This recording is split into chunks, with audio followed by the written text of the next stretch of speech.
What's up, everybody? Welcome to Podcast Now. I'm Alex, and in this video, I want to talk about the reviews for Elden Ring. They are up, and they are about as good as anybody could possibly imagine. I actually can't believe how high of a score this game is getting on Metacritic, but I want to talk about some of the Metacritic scores and reviews that I've seen, as well as some YouTubers, right? I don't always bring in the YouTubers. They're far more important to me than any of the IGN Kotakus of the world, but we'll talk about all of that in this video. Now, as of when I'm looking at this, I'm going to try to get this video up pretty quickly after I record it. It's got a 97 on Metacritic, which is, again, I mean, that's spectacular. Now, will that go down? I feel like it'll go down a little bit. Some of the reviews that haven't, are like they're in progress or they don't have scores, most of them don't sound as glowing as what you would imagine from like a 10 out of 10 or a 100 out of 100. And does the game need to get that? No, but, you know, when you're at a 97, any score,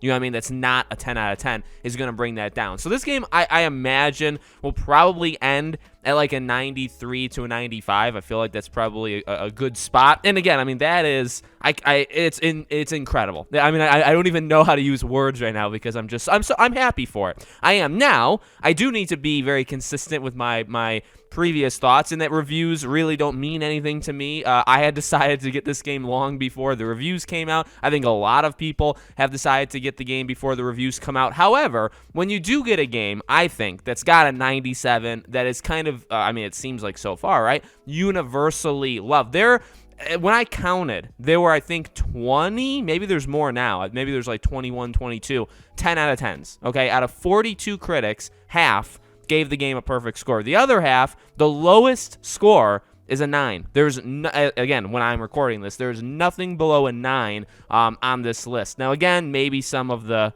you know, some of the gaming trend, it doesn't sound like they like it all that much, at least in their little blurb that they wrote, or like the review in progress. So we'll see what they give it. But right now, the lowest score is a 9, highest score is 10. Half of them are 10s. Then we go to some YouTubers, okay? Now, a lot of these people, by the way, haven't beaten the game yet, and that, you know, maybe that rings or that sounds a red alarm, but from what I'm hearing, from what I'm seeing, it just sounds like the code went out pretty late to certain people, and even to the people that got it the earliest, it still wasn't all that early, considering how big the game is. I watched some of Skill Up's review. I watched some of ACG's review. Those are two people that I trust pretty strongly, I would say, on YouTube, and they both absolutely love it. I think Skill Up called it, you know, his favorite Soulsborne game, one of his favorite, if not his favorite, open world games of all time. I believe he also discussed the length of the game, that it probably is going to take somewhere in the range of 90 to 100 hours, around there,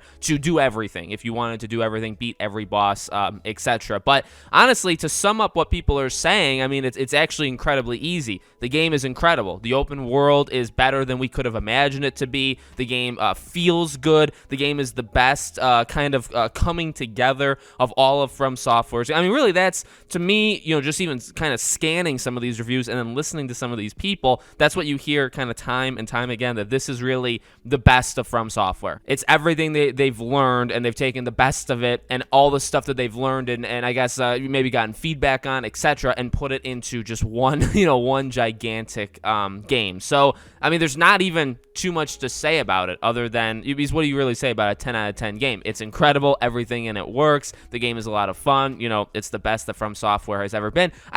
You know, from what I've seen, I can, I guess, throw this in here just for fun.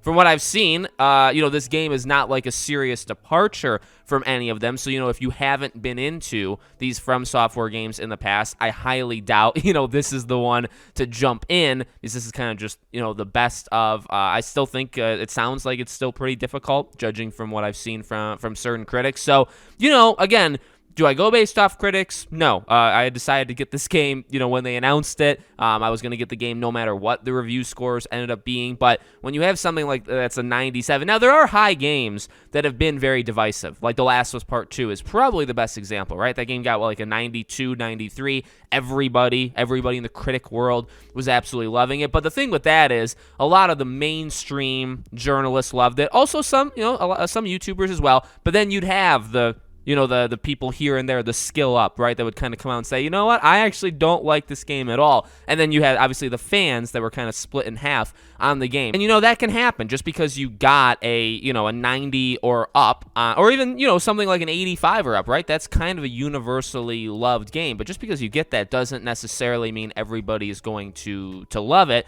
But I think it depends on what kind of game it is, right? Last of Us, a lot of the reasonings people were divisive was the story. It either works for you or it doesn't work for you. I don't really know if Elden Ring is going to have that problem. You know what I mean? Like, it has a 97, I think, because everything works, and there's not, at least right now, from what I can tell, maybe there's not going to be anything in this game that's like all that divisive where it's like, I really hate that decision.